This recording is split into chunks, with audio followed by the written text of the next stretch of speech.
It's going down right now with the Jozabad podcast. Make sure y'all watch the Jozabad podcast ringing off right now. I am the KID, the Kid Capri. You know what it is. Salute, block party action, me.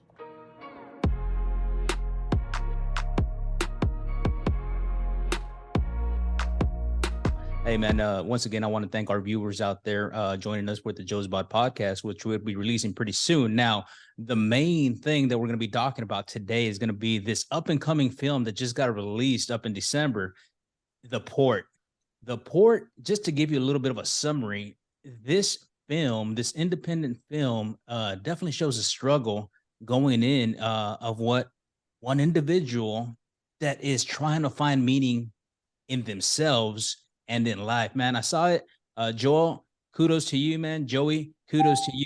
I'm going to go ahead and get going, man. Hey, talk to us about this, man. I'm really excited about this flick. Awesome. Well, Jozabad, man, this project has been in my mind since 2016. It's a biopic of my friends and I in our early adulthood in our 20s, where we just kept on doing the same thing every week and over, repetition, going through a systematic system, and eventually it got boring to us. Like, we got to make a move, or if not, we're going to keep stuck in this environment and not grow. So eventually, on one of our nights, on our journey, we just started making decisions. Hey, I'm going to go this way, I'm going to go that way.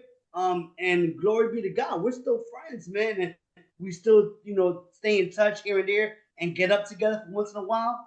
But, I went to Hollywood, chased my dream. I had other friends that moved out of state, chased their dreams, and other friends who just either went to the military or just started a family. So it's encouraged people that if you do feel lost and stuck, you got hope.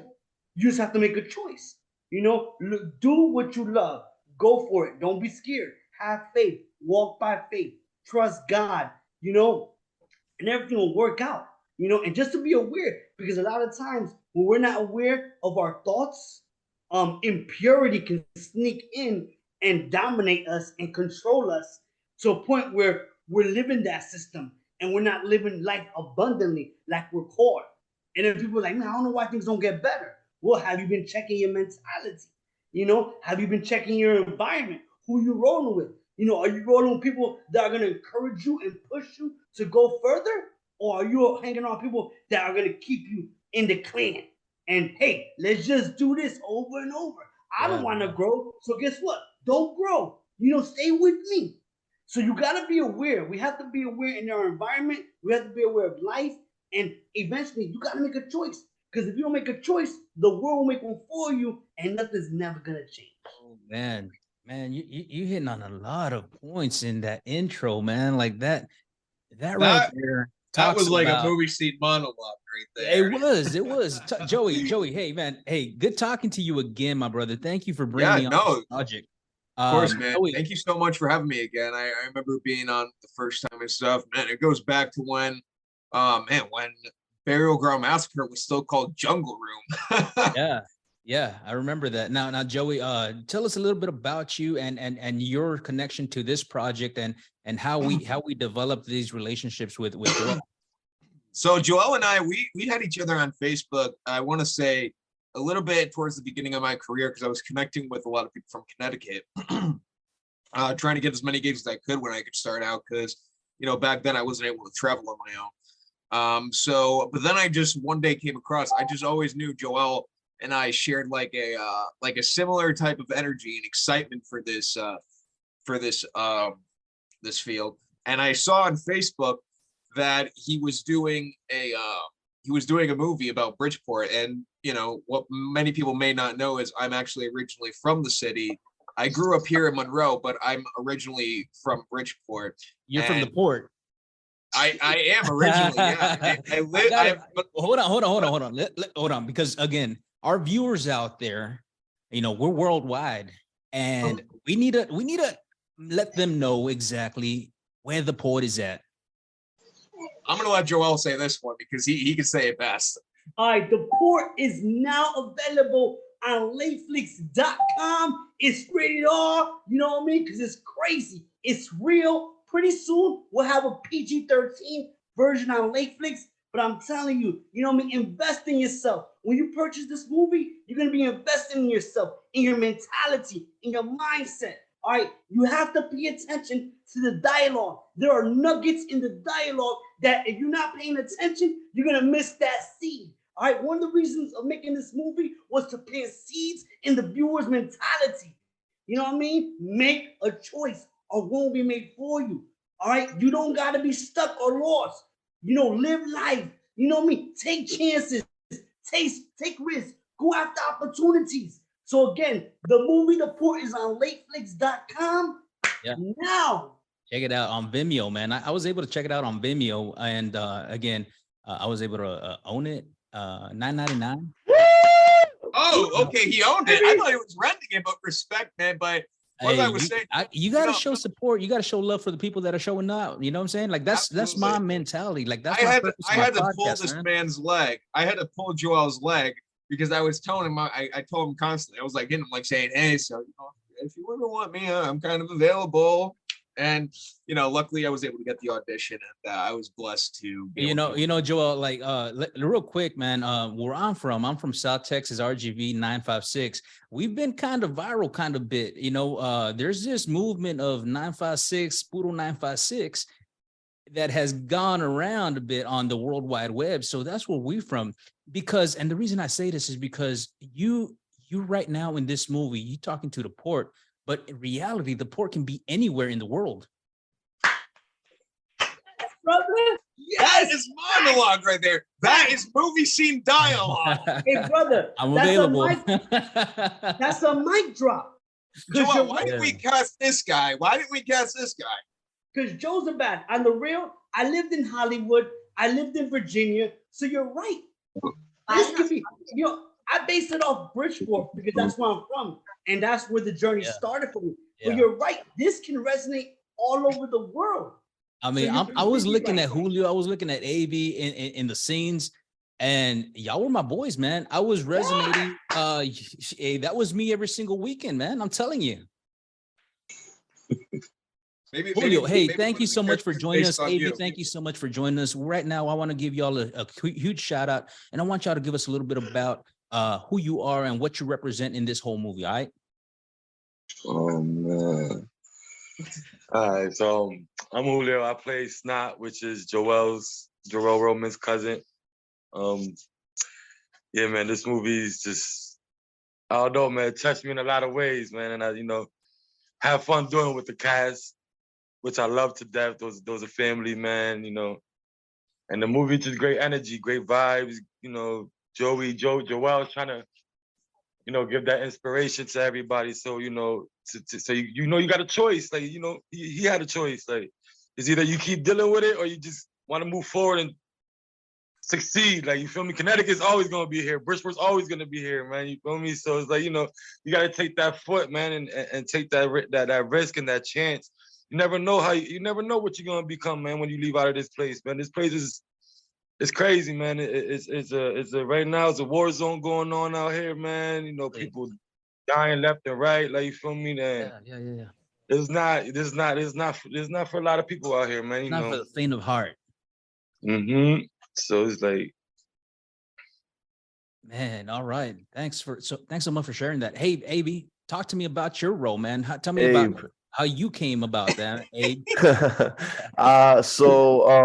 Hey, real quick, man. AB, we got shout out to AB and the Cumbia Kings out there. You know what I'm saying? Like, that's where I'm coming from. He has 2 E's in his Zoom name, but it's Abe. But yeah. So my name's Abe. I play the role of Poppy. And for me, the movie was really cool just because after reading the script the first time, it resonated with me because that's exactly what it was for me coming up. Me and my boys, trying to figure out what's the next move. In middle of that, just trying to, do partying hard. So real for me. It was a real my up and could relate easily to it. And Joel gave direction. The whole cast was just so easy to work with, you know what I mean? it was an awesome experience. And like you said, the great thing about the port is that it's relatable everywhere because my story, like when I was around 17, that's when I joined the military. I went off and I went and did my thing and tried to figure out life. But I met people from everywhere, and we all had the same struggle, and we were all trying to figure out different paths and how to how to come up in a positive way. And so the movie I think the movie has a powerful message, and it's extremely relatable. If you just pay attention and listen to the message. So I was excited to be a part of it, and thankful. And this is my first time acting too. I never even thought about acting, to be honest. Oh yeah, I wouldn't be able to tell with y'all, man. Y'all. Oh wow, yeah, I pretty appreciate good, that. Yeah. Yeah. Nah, thank you, honestly, thank the you, way thank I you. even came about doing it is somebody shared Joel's post, Uh-huh. and then I'm the type of guy that I'm just like, if I see something different, I'll just go for it and give it a shot. And so I seen it, swipe, and right? then he asked me to play a role, and I went with it. So it's been awesome. Much and the whole respect, man. cast is Thanks for dope. your service. What branch of military? I was in the Navy? Army. All right. Yeah. So thank you. Yeah, so let's go ahead and move forward, man. Let's talk a little bit more about this movie. For those of you that haven't seen it, The Port, now available on Vimeo, on all servers, late night flicks. Is that what it is? Lateflix.com. Yeah, Lateflix.com. it's Netflix. It's Netflix, but remove net and replace it with late. I got it. Genius. That's the best way I can describe it. No, man. So let's go back and there was this character, Joel. What inspired you to have this character of a priest doing these excerpts in between, man? I mean, it took me for a loop for a bit, you know what I'm saying? Like, but I understood the big picture. So tell us a little bit about that. That's awesome, man. Jozabad, that's a great question. Okay. God was with us on our journey, bro. Let me tell you something. We made so many poor choices, me and my friends, that we could have ended dead or in jail. So the part of Padre Nino is to let people know that no matter what you're going through in life, Jozabad, God is in the radar moments of your life. He's not just in the church building. He's out in the club with you. He's out at the strip club with you. He's out there when you're being reckless. He's just waiting for you to turn to him. So part of the narration of Padre Nino was to let you know deeper of why the guys were making the choices they were making, but also the underlining, God was with us every step of the way. Because our consequences have choices, whether positive or negative. And we made so many bonehead mistakes that it could have went left real quick. So I want people to know that, hey, God is around. All right, even though you think he's not, he knows what you're doing. I want to add a little bit to this piece and feel free to share and jump in on this, but I don't know the background of every character, and sometimes I want to know a little bit more about every character. But in my experience of line of work, issues, wrong mistakes, usually tends to point to the no direction, no father around, single family home. A lot of these issues are relevant in any community. And can you speak a little bit more to that as far as these characters in the port? That's awesome. Great question. Well, some of my friends didn't have their father around. I have my father around, but my father works a lot. You know what I'm saying? So, it's a difference between being around. I love my dad. He does the most he can, but he's a worker, and that's big now to our young kids, where a lot of families are working around the clock and kids are learning how to raise themselves.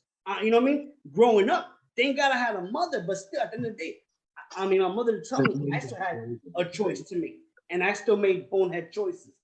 Now, my friends, my cousins, they didn't have their father figures in their life, so I can't really speak on them, but they were missing that father figure. Some of them did, some of them don't.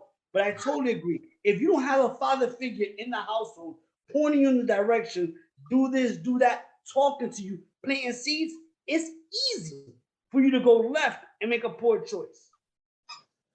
Yeah. Hey, Julio, tell us a little bit about your coming up, man.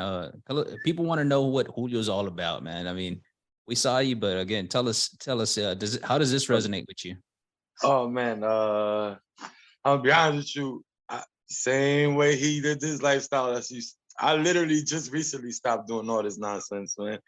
Freaking I got in a motorcycle. I got in a real bad motorcycle accident in 2020, man, and like, Oh man. I almost lost my life pretty much. You feel me? And but besides that, man, it opened my eyes. Man, I was always in the strip clubs, always going out every weekend. I was out every day, out nonsense, coming home 4 in the morning, 3 in the morning, 5 in the morning, you know, and like, someday I just had to grow up and make that choice, man. I had, you feel me? And that choice just made me do better. Like, and the movie, like Abe said, man, that touched me in a lot of ways, because it's everywhere, not just Bridgeport, everywhere. Like, so it's like, I'm still here because I love it. This is my hometown, like, you feel me? But anyways, yeah, man, I just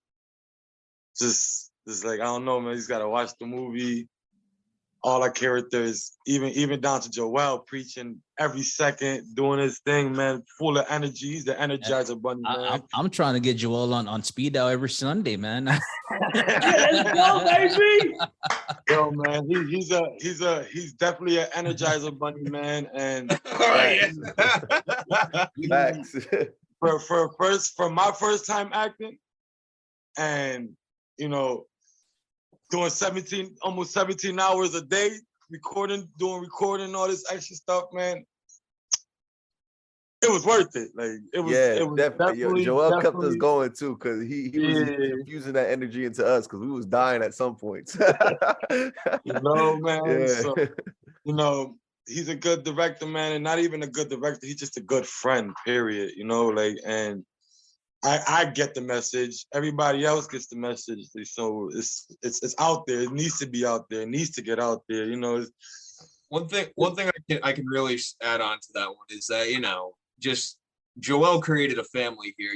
Me, Julio, Abe, Xavier, Stacey, the entire cast and crew and stuff. We all became like one big family, and it was a blessing to have worked with these people. And it's funny because I remember my first day of being on set. I want to say it was day 2 of filming, because this movie shot in 3 days, and I'm walking on the set like I'm hot shit.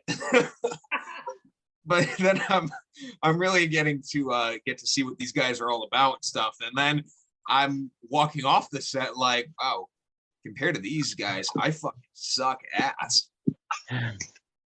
Well, I mean, look. Just to clarify, and this is something that I tell anybody that I meet. Look, you got to hone your craft, and maybe that role of being a waiter was not the role for you. And again, No, Joel, I don't know, but again, I think Joey, I think you can definitely be added into a little bit more. Maybe the sequel, man. I'm telling you, that sequel. I can honestly tell you this. I actually, like, my day job right now. I work in retail at a grocery store. But my last couple of jobs was actually a busser at restaurants and stuff. So it was very natural to me. Like, I didn't really feel like I just felt like I was actually just doing another day job. But a little bit more of my character. I don't really want to spoil, because I don't know how many people who are watching this show right now have seen the movie. But I really love what Joel, because like I said, me being originally from the city, but yet growing up in Monroe, Connecticut, I really did not know much about what Bridgeport was all about. And then, I always had like, Hold on, Joey, if you were part of this clique, you'd probably be like El Güero that always comes around. You know what I'm saying? Like, you, what was that other character that you had, the young skinny one? Are you talking about the jackpot hit? No. I'm talking about the port right now. My character in the port. I played Simon.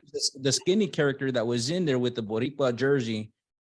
Joey. Xavier. Xavier. So Xavier. He played that was Joe. That was Joel's. Yeah. So I'm saying you would probably be like Joey's little sidekick. Like, that's what I'm saying. Let's not get carried away here, man.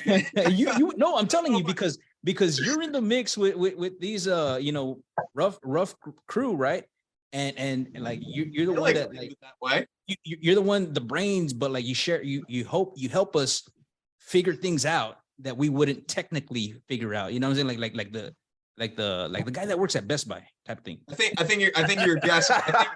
I think you're gassing my head up a little bit, Jozabad. But no, it was just like again, but I don't want to spoil so much about my character. But I like how Joel, like my character really wasn't based on a specific person. It really could have been based on anybody. Anyone who is going through a struggle, working a shitty day job where someone is puking all over the place and that person has to clean it up because their boss just wants to treat them like the piece of shit busboy. By the way, nice writing for me, Joel. I really appreciate it. I'm walking on set like I'm hot shit, but I'm not hot shit in the movie. but also someone who may be going through like an alcohol problem or a drug addiction. And I don't really spread that message well because I have a butter cart right over here. But just anyone who's really going through a struggle. The movie overall just really just inspired me. Oh, yeah. And Joel and I actually met up the other day, and when you were talking to these guys about their upbringings, Joel really like gave me a whole perspective about like an upbringing, and I'm gonna tell him what he told me and why, because as Padre Nino would say, it's right and just. He said that Hollywood and all these moments, they are never ever gonna come to you. Think of it this way: if I never pulled Joel's leg, how would I have ever gotten that audition? I mean, usually in Hollywood, they would have just been like, this kid is too fucking pushy, get him out of here. But Joel, I think he just saw, that's why I think I like him. He's not like most Hollywood is, he's one of a kind, but it's never going to come to you. If there's anyone that is going to make the move, no one's going to make the move for you, man. You can only make the move for yourself. And also you are the entrepreneur of your career. You're the one who is selling yourself to the movie who people are investing in. This is that's what the career entails. So I'm gonna say Joel's message right here to every actor, producer. You are the entrepreneur of your career. You are an entrepreneur. Man, good message right there, man. That's a great message. And again, it goes back to choices at the end of the day. Hashtag choices. This whole movie is about choices, man. I'm telling you, for any young male, female that is out there just struggling, just trying to understand life, man. Like life is full of choices. You got to be able to tap on people and be able to say, hey, ¿sabes qué? Necesito ayuda. I need help. And it's okay to ask, for help. It's okay to not be okay. A lot of these things are messages that we're hearing now because of the social media aspect where everybody's being connected. But, we have to be understanding and have an understanding of what right is according to self. Right. And also too, like these past couple of years, they haven't been the easiest, as we know.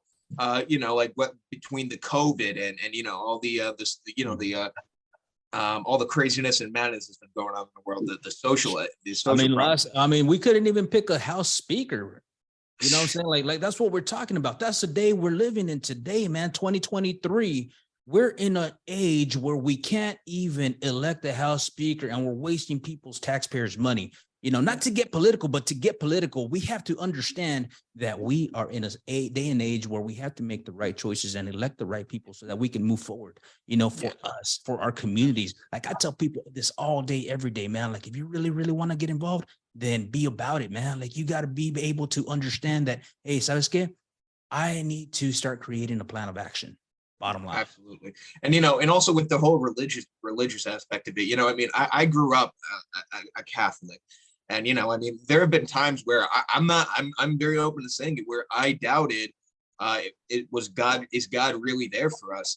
All the things that's happened, between, my parents getting a divorce recently. And, but, I just think to myself, all this negative stuff, it just happens for a reason. And then I think myself, and also I adopted a pup. Not adopted. I rescued a puppy a couple of years ago, and she, I just said, there were just so many things that I just did not know about it, but God was there with us the entire time. So this was a true blessing. Like this is literally a rated R Christian movie. That is classic. It's one of a kind. Trendsetter, baby. Hey, Joel, talk to us a little bit about other projects that you've been working on, or what led you to this whole, like tell us a little bit about Joel Roman, the director. Well, I have another project that we just released on lateflix.com called Quarantine Sitcom.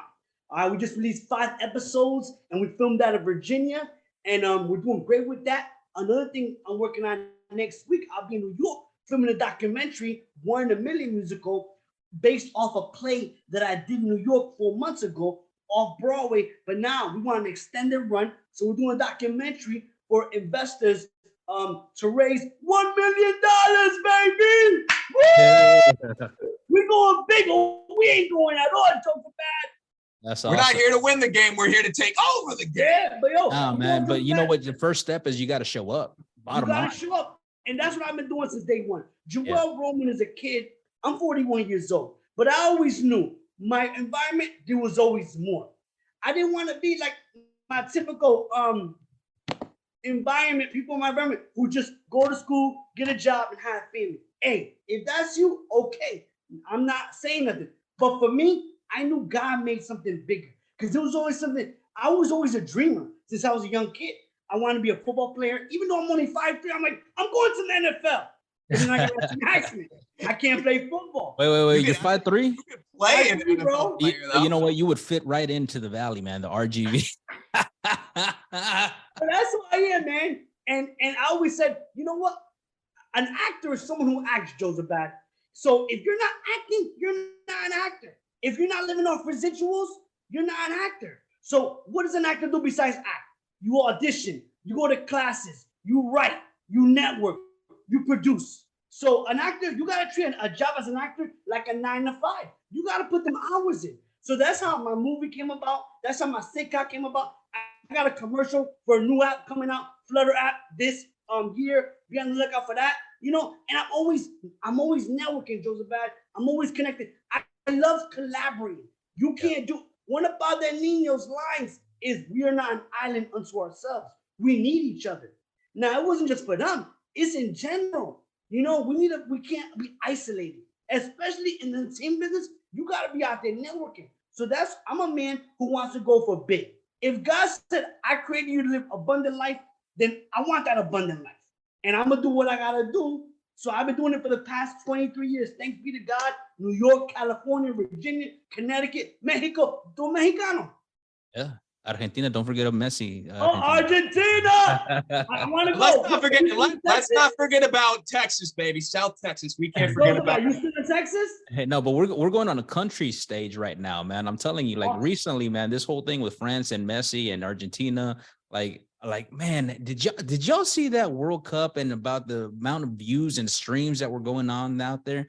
I mean, I don't want to talk about it. Italy lost. I don't want to talk about it. I know we got the Super Bowl coming through, but man, soccer's on another level, guy. It is. I know. I was just recently in Boston the other day, and you know, I was staying in this hotel, and we had like this really big in the hotel. There's like this really big bar and stuff. Like it's kind of like, you know, it's like any kind of bar where people will just go to hang out, whether they're staying in the hotel or not. Right. But I just saw like the World Cup was on television, and I just was like, I'm looking. I was like saying, who gives a shit about soccer? But then next thing you know, the second my sentence finished, yeah, baby, let's go. I'm like, what the hell? It's crazy, man. I mean, especially for the chiquititos in the barrios, man. Like I mean, again, going back to sports, guys, it makes and it helps tremendously, especially if you don't got those father figures in place. You know what I'm saying? Like that's where coaches come through. That's where, like, I mean, think of all of those people that impacted you as a child. You know what I'm saying? I'm talking about your coaches, your teachers. Like, hey, speak to that, Abe. Speak to that, Julio. Excuse me? I'm sorry. I was paying attention. I was doing something with my son. You know what? Go straight to the ISS. Julio, you on the interview, bro? I'm with my son. I'm with my son too at the moment, so I'm trying to like multitask. Yeah. Yeah, Julio's like, I'm sorry, I'm on the phone with my manager right now. I'm about to book a role. It's no big deal. Yeah, no, but for me, I could touch on that a little bit. For me, like, you know, I had a when I joined the military, like I said, I was 17 and I didn't have a father figure growing up, and my mother wasn't really around either. I kind of grew, you know, had to figure things out on my own. But then I had this squad leader, you know what I mean? He was a police officer before, and then, you know, he was in the military, and he kind of gave me a lot of direction. He was kind of that coach for me who gave me guidance. you know what I mean, and was telling me, hey, you're being a knucklehead, you know, you got to go this way. And, you know, he kind of gave me some sense of direction, and that helped me a lot, you know what I mean? Because I never had that growing up. So, you know, I understand how coaches and things like that, how they can help young men from all different hoods, you know what I'm saying? Coming up to make better decisions and stuff like that. So I feel what you're saying with that. I want to ask Abe a question, if you guys don't mind, real quick. You say you joined the military at 17, like that's like a very young age. And, you know, I mean, being like first joining the military, you know, especially, I mean, I don't know what it was like at that time, but even now, all the craziness that's been happening with, you know, not to get political, but to get political, I'm stealing Jozabad's quote for a second, but all the madness that's been going on. Would you say that being in this kind of movie, this rated R Christian movie, I'm going to put the emphasis on the Christian aspect, would you say that, you know, your time in the military was able to really help you out play in this kind of movie? Well, my time in the military has helped me out in everything in life. You know what I mean? Because I became a man in the military. You know, prior to joining, like I said, I really didn't have much guidance.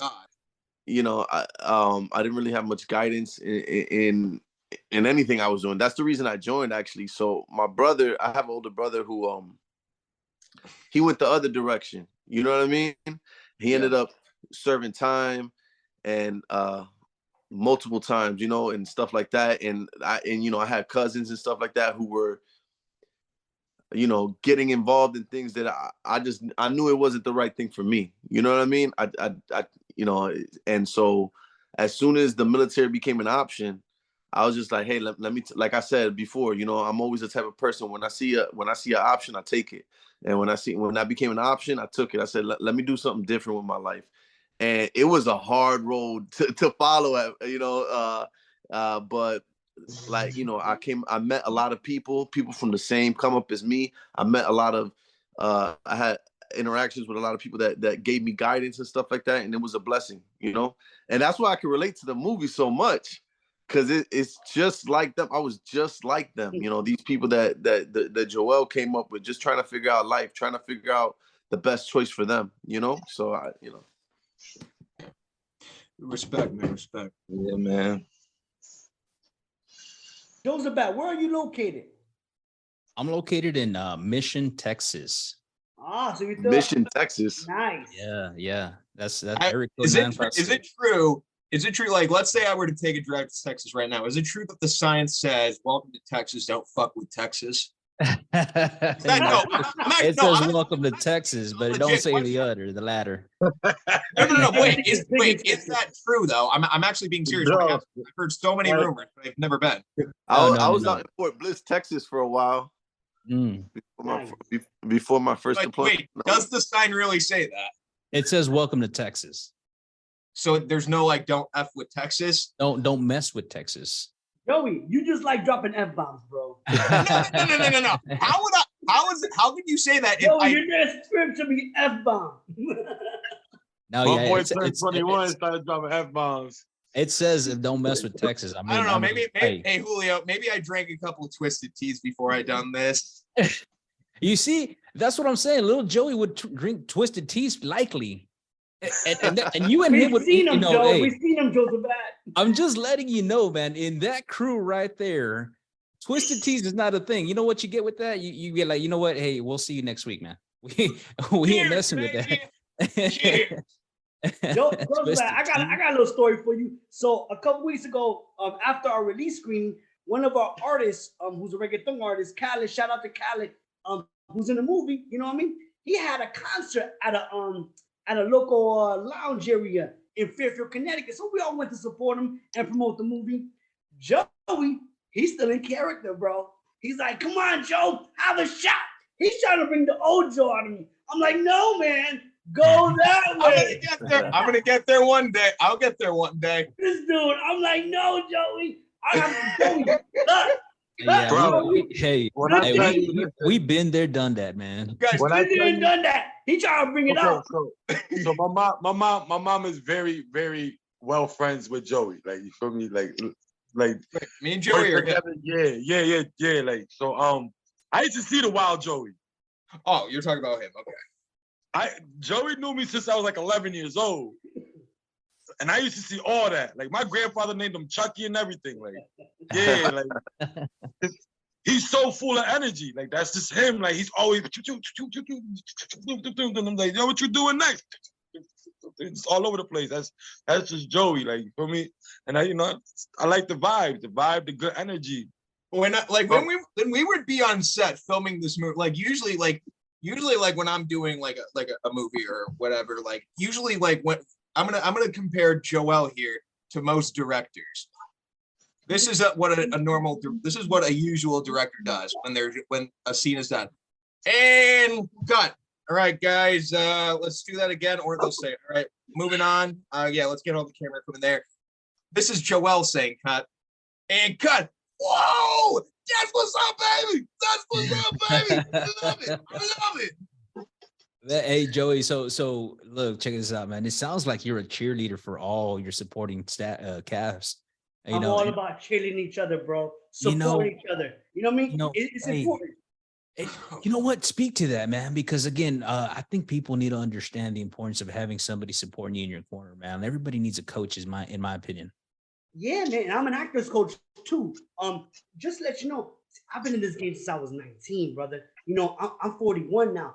I've seen it. I've seen how the industry is in New York. I've seen the industry in Cali, Hollywood, in the two biggest capitals. So I can see this could be a business where people are competing against each other and tearing people apart. Yeah. You know what I'm saying? So I'm all about the opposite. I'm like, yo, go for it. Dream big.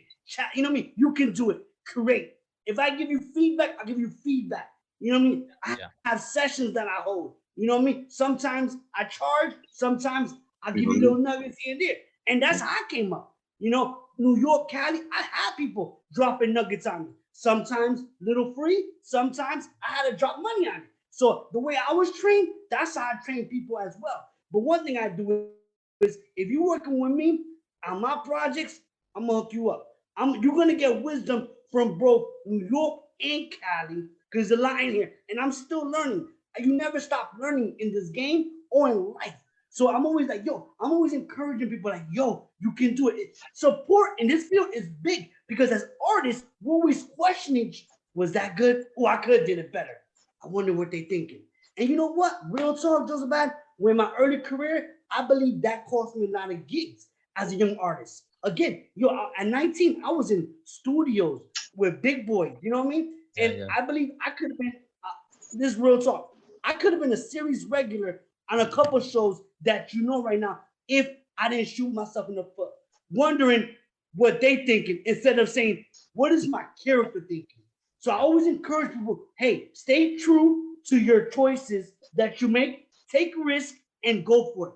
Because if you're always thinking about if you did it right, you could have did it better, what they're thinking, then guess what? You're not the character. You're thinking too much.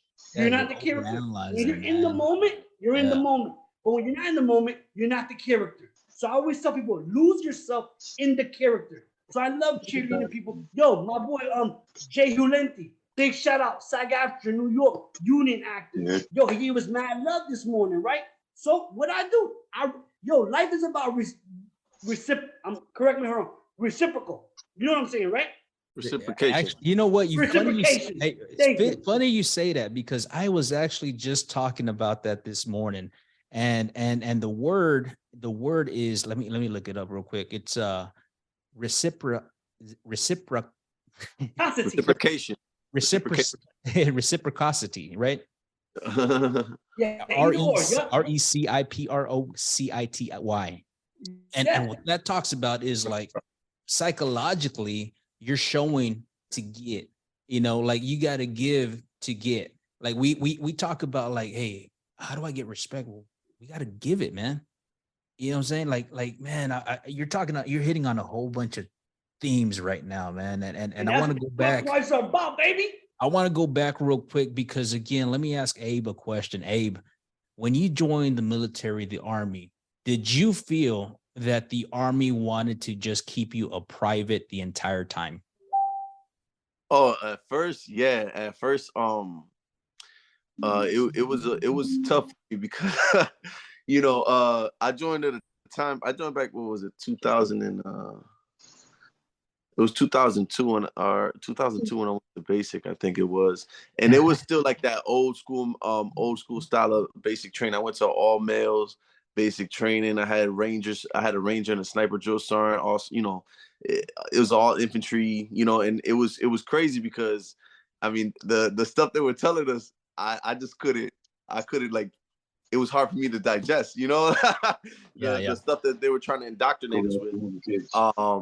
Kill. But that was that old style of basic training. But definitely, I went in, and then after getting through basic and AIT and stuff like that, and got my job, and I went to my first station, I definitely felt a little like ostracized, you know what I mean? Because I was less educated, very young, than other people who contemporarily got in. A lot of people joined after they went to college too and stuff like that, to pay off their debts and stuff, and had been in already, because I joined it after September 11th, but it was like, it was a weird time where there was a lot of people that were already in prior to that. You know what I mean?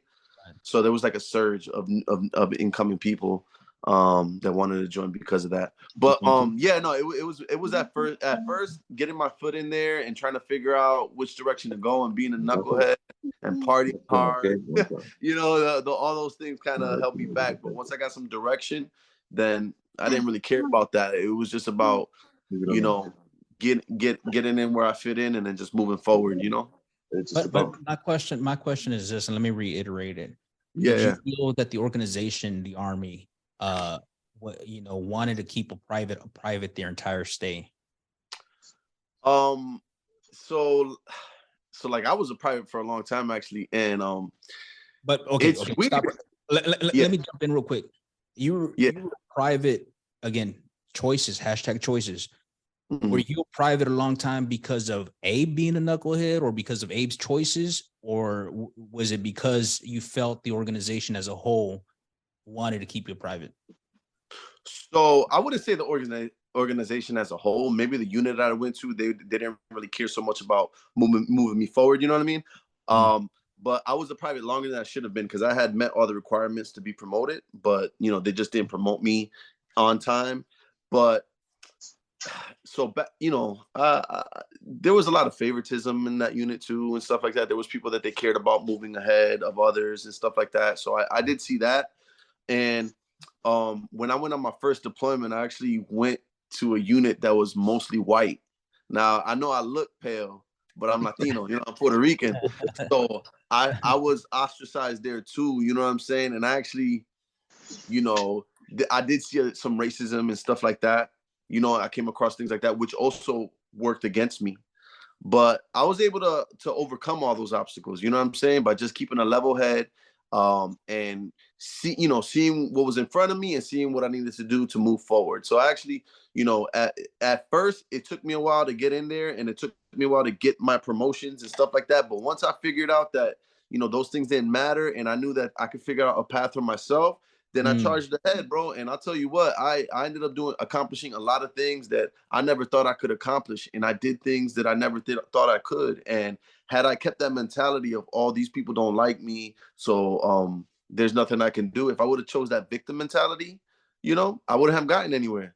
So I didn't choose that. I chose to be, to produce and to figure out a path and to continue to move forward. So in life, there's always going to be hangups. There's always going to be people trying to stop you. But are you going to let that stop you? Or are you going to move forward? That's the choice you have to make. I want to go to history. I love that. I love that. I love that. Let me tell you why. Again, and I'm glad you circled back around, because again, it goes back to the main item of this whole situation of like the organization, the Army, and it could be the Navy, it could be the Marines, whatever, but they're wanting individuals to come in, but they don't want you to stay a private the entire time. They want you to move up. They want to make sure that you're getting those rankings, that you can, they're giving you the materials and the tools so that you can move up. Again, this holds true to weight for anything in life. Like, if you said it, man, like, once I understood the game, I know how to play the game. Once I learned how to read the rules of the game, I can now function well, and I can do good in this game. Again, This most recently we had a whole situation go with DeMar Hamlin. Shout out to DeMar Hamlin and everything that he's doing right now. You know, he came out and I read this and I heard this where he was asking like who won the game, and the doctors turned around and said, "Hey man, you won the game of life." That's what we're talking about, man. The game of life overall, man. For sure. What you got to say to that, man? I'll see you with your little one, man. Who's that question? Who you talking? Oh, you talking? Oh, Julio. Julio. That, man? Yeah, man. Talk to us about that, Julio, man. it's your turn. Life, man. Life. I'm just right now. I'm just you know my situation, Joey. Right now I'm on like 5 different medications, so I mean I'm out of it. And it's not because of the pork movie. Nah. It's because that. Hold on. Can I just say something though? Can I just say something about that? Okay. The first day, there's a scene at the strip club where Julio had to say he had a decent sized monologue, and he delivers it so powerfully in the movie. You know what I mean? But literally seconds before that, he was outside dying. Like you couldn't tell by watching the movie. You would never know, but he was literally like damn near on the floor, like because he has a medical condition that he's dealing with. And I mean, I was watching the movie. I was just so amazed by that, like how good he did. And I'm so proud of you, Julio, because you pulled through, bro. Thank you. All that and still delivered, bro. Like that was crazy. That was a 12 hours. I did a 12-hour shift. I think we got someone joining. I did a 12-hour shift. Hey! And going from 12 hours doing work to another 12 hours recording, I was just done. I was going through. There was a point of the time where we had the seaside scene that Joey thought I almost had a seizure because I looked a certain way. He was like, whoa, like, you good? And I'm like, yeah. He's like, don't do that because you're scaring me. Like, I gotta call the ambulance or something. And I'm like, nah, you good? Like, you feel me? But yeah, man, listen, if it wasn't for them, if it wasn't for the cast, that day, they made my day easier for me. I was going through a lot. I got all my lines running through my head. I got, my health issue kicking my butt at the same time. I got other problems going on too in my life for me. So everything was just kicking me at once. But, I still pulled through. I had, listen, Joey chose me to play this role for a reason. And, I wasn't going to sit there and make, I know I got health issues, but I wasn't going to make them look bad. I was going to put them, I was going to do that. None of that at all. So, I mean, don't get me wrong. I had cold feet at first. I wasn't showing up to no rehearsals. I wasn't doing none of that. Like, I wasn't like, and then, my mom's, which my mom's, she was my mom's and my father figure back in the day. So, it was hard. She put a lot. She used to, yell at me a lot, beat me up a lot. But, it was for the good. It wasn't for the bad, because I was a knucklehead back in the day, man. I joined the gang when I was 14. I started going to clubs when I was, 15 years old, drinking, smoking weed, smoking cigarettes, and, I was just a big knucklehead. And, she was just like, Joe, you can't live life like this no more. Like, and don't get me wrong. I'm sorry to say like this. I'm still learning to this day. Like, you feel me? And every day is a new experience, a new lesson learned for me. So, when I got in my motorcycle accident and when he walked into the room, he told me, that's not my father. That right there, it was like, yeah, I gotta change my lifestyle. Like, you feel me? Because he walked out the room. As soon as he seen me, he's like, yeah, that's not my dad, and turned around. And you know how heartbroken I was? I couldn't talk. I was stuttering. I was, going through a lot. Like, you feel me? Like, I want to cry right now just talking about it. Yeah, man. And I thank God for, being still walking on this earth. Like, so, it hurts me. Damn. Yeah. Anyways, yeah, but I changed my ways for my son and for myself at the same time. Like, you feel me? Because God, works in mysterious ways. My bad, I'm tearing up and shit. No, you good, man. You good. You good. No, seriously, respect, man. God bless you, man. God bless you. I'm fatherhood. Fatherhood is definitely something that is a beautiful blessing for any man, man. I'm telling you, because it's very easy it's very easy to bring a child into the world, but it's very difficult and most takes a man to raise respectful one. to be a father. Absolutely. We Yeah. want to welcome for everybody that is just joining us. Again, the movie is The Port. It's available on streaming on lateflix.com. And it's available for rent and for ownership. The Port is what we're talking about with director Joel Ramon, and we got Adriana that has just joined us. Hey, Adriana, how's it going? How are you? Hi, I'm sorry. I'm my husband's driving and I was trying to figure out why can't I hear anything. So I'm glad I got to join. Wait. Shout out to the booby. Shout out to the booby. Poppy, where you at? Let's see husband over there. He's driving. What's good, Sam? Oh. I just came back from a photo shoot and I'm like, oh my God, I can still join the call. So Yeah, What's yeah, up, no. Adriana? Hey, we're hey gonna guys, stay right here as how's long as everybody doing? Happy New Year. yeah, happy New Year to you too. So nice to meet you guys. Well, meet you. I met everybody You else. know? obviously. Oh, that's One right. Adriana's a method actor. We never met her yet. She was in Casper all the time. Rule number 2, method acting will kill you. I try. That's rule number 2. Well, welcome to the series. Welcome to the podcast. Again, this is going to be available on Spotify, on Apple Music, on Apple Podcasts, all the streaming platforms for podcasts. So, Adriana, hey, welcome, and tell us a little bit about your experience on The Port. Oh my gosh, it was awesome. I've been acting for a little over 6 years now, and this was probably the longest project that I've done as far as like, film wise.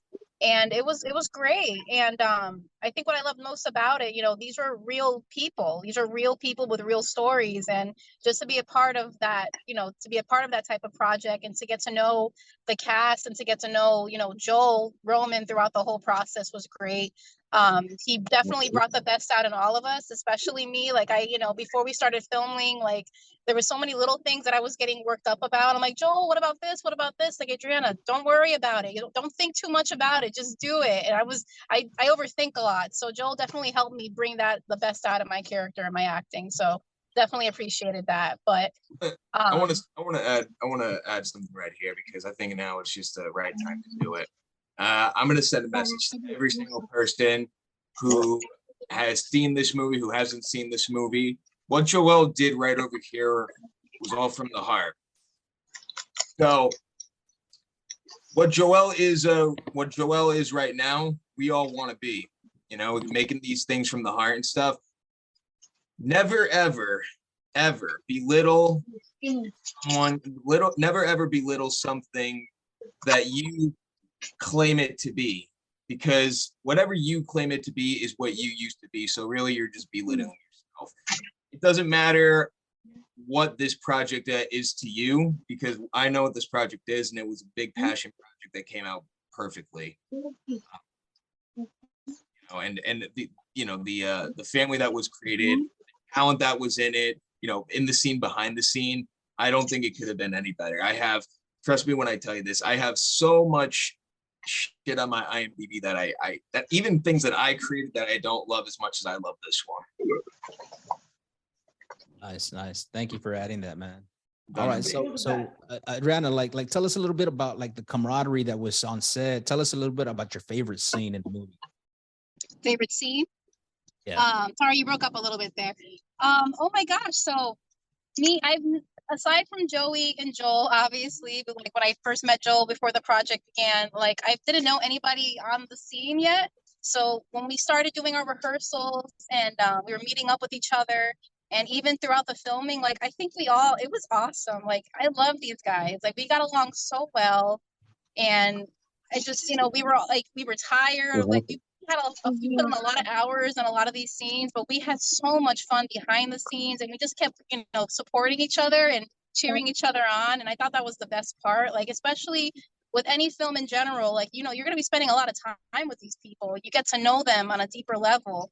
And I love every single one of these guys. Oh my God, they make me laugh so much. Like between Julio and Big Mike, like, oh my God, I freaking love being around. There was so much fun. Abe was just the cool. Abe, I had to give a shout out to Abe because his character of Boppy, he was Boppy on and off the scene, which was awesome. Which he did such a good job, and he kept everybody together, which was cool. But we all had so much fun, and then even after we have this group chat going with the cast and crew, and we're always messaging each other, making each other laugh. And I think the premiere, we had so much fun at the premiere because we were all together, and we just celebrating together, watching the film, and just congratulating everybody because everyone did such a good job. I'm so proud of them, and I love these guys. These are like my guys for life now, and I love them. So, and I think my favorite scene, I think I mentioned this in one of the previous podcasts we did, because I just think it's funny.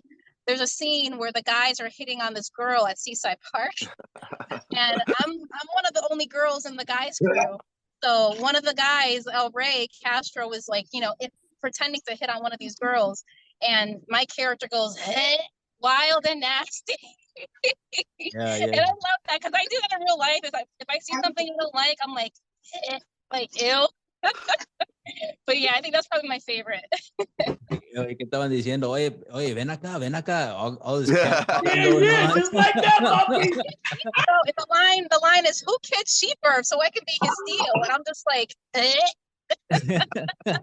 No, Joe, I'm like, he actually said that. these guys are such pervs. I'm telling you, man, Joey, what's going on with these pervs on the seat now? I'm telling you, man, the freaking 90s, 2000s, guys. Like, come on. It was a wild time, baby. You gotta remember, Wild man, and back in sexy. those days, Wild Fat Joe was huge, Ashanti, Murder Inc., Rough Riders, DMX. I mean, Yeah. we were all about that life. Yep. So yeah, I hope those answered your questions. Right on. Thank you so much for that insight, man. I mean, again, the port, man, Bridgeport is what we're talking about. And again, the port, like as we said earlier, can be anywhere in the world. Same real life situations that occur in every community, in every hood, it is very relevant. And again, Father Nino in the movie, given his insight, his perspective, the moral and ethical insight was pretty different. And again, one of those things when you're different, it definitely hits home, I think. Absolutely. It's Love definitely that. different. Man, that first script was different than the second one. Yeah, different than the last one. I'll tell you what. Listen. We went through rehearsals for months. We were reading through this script, picking it apart, trying to get it right, so that when we deliver it like real time, And there was even scenes. I remember day one, Adriana, and then had to be like, hey man, it's okay, because like there was stuff in there that I wasn't even expecting. That wasn't in the script. I was like, wait a minute. Like, hold on a second now. What? Yeah. But they didn't leave. A lot of surprises. But like, when you listen to the whole message and you really actually, pay attention to what's going on, it does hit. And it's a I'm just glad that I was a part of it all. You know what I'm saying? Thankful for that. And thank you, Joel, for the direction, opportunity, the guidance. It was cool, man. It was a cool process. Absolutely. So this is more like a biopic. It is. It is. Yeah. It is. Yeah. I think that's a great way to market it, biopic. But again, we want to make sure that we understand the whole message of it. So, I mean, again, with Joey Ambrosini, man, he tells me, he goes, hey, before we got onto this project, he goes, yo, make sure you watch this before we do the podcast. And I'll be very honest with you, man. Like, I hadn't watched Joey it. is the king of promoting. No, literally. dude, Joey does a home run every single time. Joey, Literally. like, you got to understand, when I met Joey, I met him through Cameo, and him and I, we started connecting, and we were going back and forth, and let's get this podcast going, and let's get it going. And he was one of my first guests on the podcast. And one of the things that struck me, man, this was an 18-year-old kid, I believe, at the time. Joey, were you 17, 18? Oh man, so when I first joined, it was when I was it was right before I was doing Damon's Revenge, when it was still called Jungle Room 2. Forget Joey, you're a baby. What I want to say, I believe I was 19, maybe. 19. Well, you're still young, and that's what I'm getting at, and that's what I'm saying. That you like what struck me with you is that you're so young and you were so committed to like networking and making sure that you're out there and that you're doing like he was giving me stories of all these wrestlers that he had met and that he's good friends with, and I was just like, yo, how do you do that, man? Yeah, I know a lot of people who were in the WWE. I don't know if any of you guys were. I know Jozabad was. I don't know how many of you guys were fans of the WWE back in the day, but everybody was, man. I'm telling you, Hulk Hogan. My husband was. Were you? I don't know. Like even still to this day, Warrior, baby. Even yesterday, I was actually having a conversation with one of my oldest friends, the former SmackDown general manager Teddy Long, and I told him all about this movie, and I think, and he definitely said that he would love to check it out. But and even Just Incredible, who actually I was in his documentary a few years ago, and it's still yet to be released. We're still waiting for it, but Castro, I see you. Castro. Oh, Yes, shit, sir. there What he up, is. Julio? What's going on, guys? God bless you, man. What's up, Joel? What up? Hey, Hey. Adriana. Hey, beautiful. Welcome to the podcast, Jozabad Podcast. Castro that just joined us. For everybody that's listening, we're talking about The Port, available on Vimeo, available on lateflix.com. $6.99 to rent, $9.99 for sale. It's a very great flick that was produced and directed by Joel Ramon, and who tells us a little bit about his upcoming and his upbringing in The Port. So what we're talking about is we're talking about the characters. We're talking about the whole plot of the whole movie, which again is very, very, very relevant to young kids growing up, becoming adults, and the choices, #choices of what is going to happen and how they're going to go ahead and move on in this whole journey of life. Hey, Castro, welcome on board, man. Tell us a little bit about your experience with The Port. Tell us about how you love being a part of this set, or whatever. I mean, maybe you hated some parts of being about the set. Tell us a little bit. Hey, yo, Joel. No, we gonna talk about love, baby. Hey, Yo, along man, with the listen, evil man. comes the good. Hey, man. There's always that guy, man. That everybody kind of like, dude. What the? Can I cuss on here? Can I? You can. Some No, people. you what? absolutely cannot. You got to be like Joey. Like 20 F-bombs already. Yeah. Oh man. Nah, man, what an experience, man. It was great, man. I got the bug. I want to keep going. I want to keep filming movies, and Is this your first film? Yes, it is. Well, a big one like this. This was wow. This was a lot better than I expected. Not that I expected any less, but it was just it was definitely he took it up a notch. He definitely got that shock and awe effect, from the audience, which was hell, I didn't even see that coming. So if you watch the movie, you'll understand what I'm saying. Yeah, we was just talking about that. Oh man, Abel, sir, God bless you, man. And Jozabad, and let me pick you up. That good job, Castro. Yes, when sir. I create work, Jozabad, that's my goal. My goal is not just playing a message, but I want to shock you and awe you. I don't want to give you predictability. Definitely shock some people. Oh yeah, a lot of people. Even a the lot cat. of people. And We watched the movie on Christmas Day, and my parents were in the same room. My in-laws we were all watching the movie on Christmas Day. And if you all know what scenes I'm talking about, my mother was like, "What?" Oye, pero qué está pasando aquí? Oye. He said, but Yeah. oh, like Joel said in the interview thing with Abel and some of the other cast. Yo no puedo ver esto. Yo soy cristiano. Watch this. Yo, great invitation, guys. Oh man. Yeah, man. That's Good stuff right there. Yo, and Jozabad, when going back to when you said cheerleading, I needed to make sure that they all knew that I was on their side, because the majority of this cast, Jozabad, was their first film. Yeah. You know what I mean? The majority and principal actors, which means the lead. So I had to make sure that I was for them. I wanted them to be confident, you know what I mean, about their choices. I didn't want them to get too much in their head and not be the characters. Because one thing I said, Jozabad, is if the relationships are not believable, the film is not gonna make sense.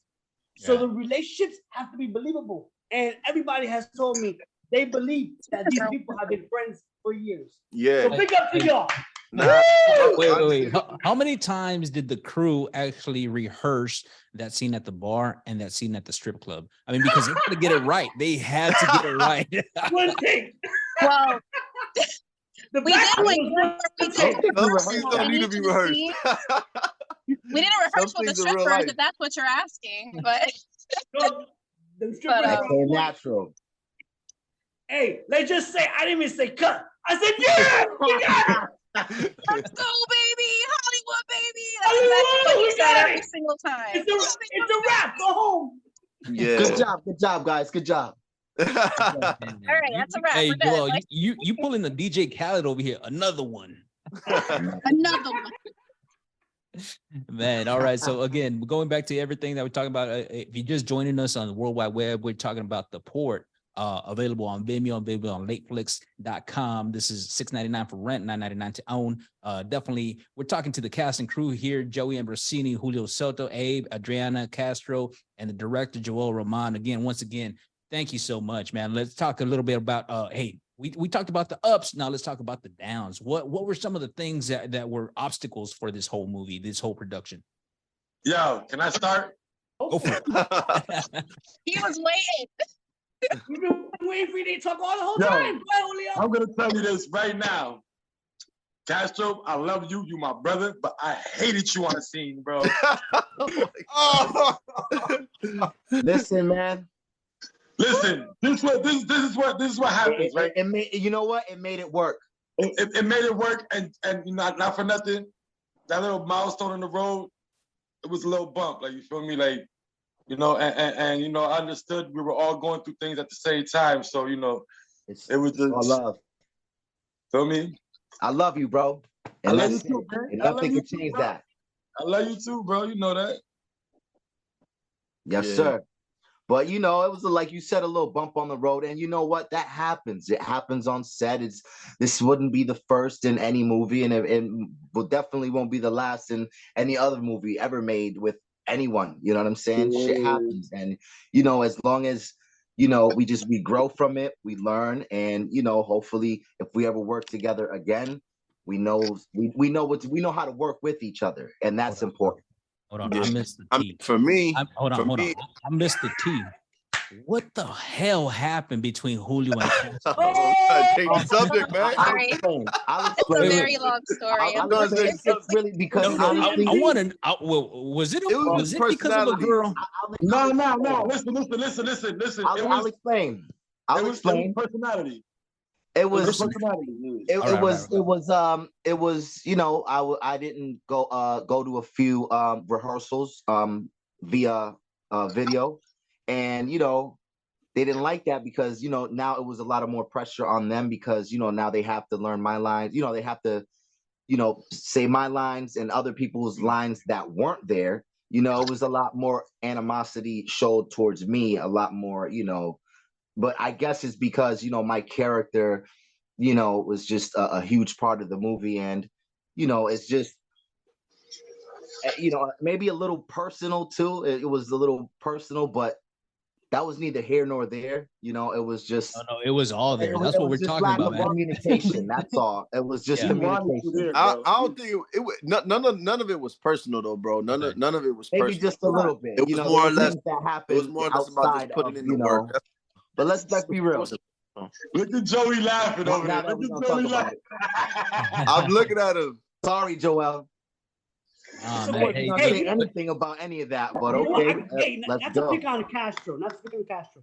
First and Yeah. foremost, Castro, you did such a great job. Nah, he Thank did his you. thing. Good. But one downfall for me on the production side that I lost character was in our diner scene. Yo, I couldn't get that right, and That's when the old joke. joke came out. That's when the old joke came out, man. Thank God I didn't have a drink on me.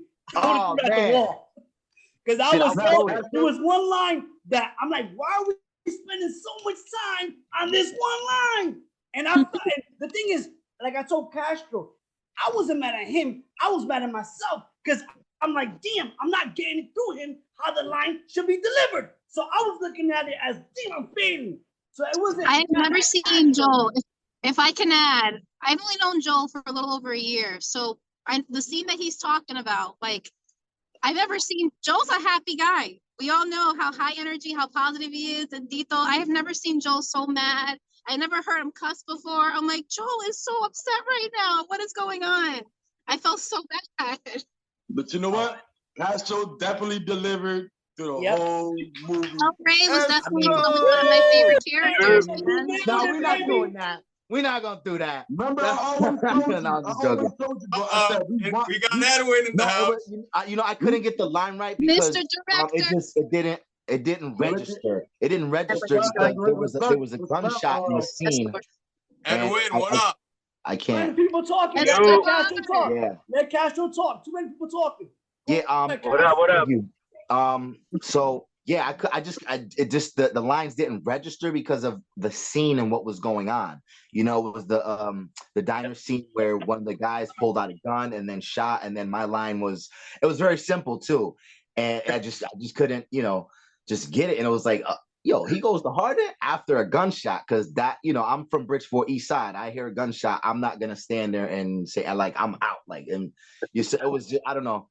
So maybe that's a poor excuse for, also maybe I could have been drinking a little bit. There we go. Let's be real. Let's be real. Let's That's go. exactly. When you get a little bit of Hey, I was courage. trying to get into character, man. That's a Right good on. one, Castro. But no, overall, I'm You very came proud of through. Joel. You I'm proud of definitely came everyone. through. You Yeah, did For it. sure. You did it. Listen, there's Your no shame in my character was game. definitely one I'm of the an best open book. ones, for sure. Yeah. I'm an open book. I try to be as honest as possible, and I want more work, man. Let's go. Good job, Castro. Yes, sir. Thank you, Joel. You did a great job, brother. America. What up, Edwin? Love you, Julio. Love you too, Castro. Yes, sir. Hey, you Take wanna yourself say off something mute. before we got cut off? Edwin, Edwin. take yourself off mute. Oh, Edwin and Abe, y'all on mute. Unmute yourselves. Oh, my bad. Hey, My you bad. gonna say something? Hey. What up? What up? No, well, I lost the chain of thought there. No, but it's crazy because like I said before, this was my first film. You know what I mean? And like for me, one of my obstacles was just trying to figure out how to get these lines memorized, how to deliver them, how to get into the character and everything like that.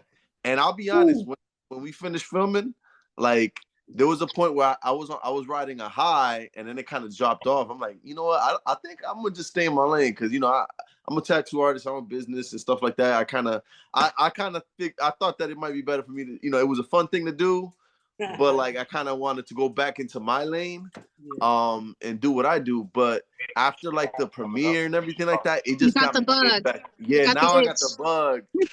Now I want to like, grow, because I'm the type of person, I push myself in everything I do. And I think that's why I excelled in the military, and that's why I want to excel in everything I do. You know what I mean? So like I just want to keep pushing the envelope and just continue to grow and do other projects. And now I'm actually on one with Esco, so we just hopped on. Look at you. Yeah, no, Yeah, it's and crazy. you know what? For everybody that is just joining us again, talking about the movie The Port, directed by Joel Ramon, with a lot of the cast and staff here, Julio, Soto, Abe, Adriana, Castro. We heard Joey Ambrosini. We got Edwin that just jumped on. So Edwin, I'm going to give you this opportunity to go ahead and tell us a little bit about your experience on the movie, man. Tell us. One second. You close the door for me. I couldn't hear the question. I'm in the car right now. But ask me again. No, man. Again, it's just about your experience, Edwin. Tell us a little bit about who you are and your experience with the movie. Is this your first film? It's not my first film. It would be my probably 10th short film. I've done one feature, another, but the experience was amazing from the moment I read the script with Joel and went through it. And, of course, everybody got a story about where you're from. And it's Padre Nino is my favorite character because he had that Twilight Zone effect without feeling like the Twilight Zone. So he was the voice, the conscience, the narrative. one thing that is really major from Joel, when life is rated R, he why you don't have to preach to the choir, right? So he's making movies for people that need to be reached to, right? That's his mission, that's his goal, and that reflects throughout the whole movie. We don't gotta make it super clean or pretend that life isn't rated R. So overall, I mean, it was an amazing experience. The cast, um, the process, and his enthusiasm. It was. I do a lot of directing, and I'm my own DP, and I only work DP for people that know what they're doing. And this is like one person that I really love working with, and it's just an amazing story, man. Right on. Well, thank you so much for sharing that whole information. And what we're talking about right now is we've talked about the highs, and we can keep on talking about the highs and pumping it up all day, every day. But right now we're talking about the lows. What were some of the obstacles? And we had a little bit of information between Julio and Castro, but we got through it. It became that it was a personality issue, but again, we got through it. And that's what people do in life. You're going to have individuals that you're not going to like working with at times. But again, it goes back to choices and how you excel and how you move forward. So again, speaking to this, who wants to jump on this whole thing? Tell us a little bit about some of the obstacles you encountered during this movie. So I think for everybody, timing is one of the biggest things. I think so.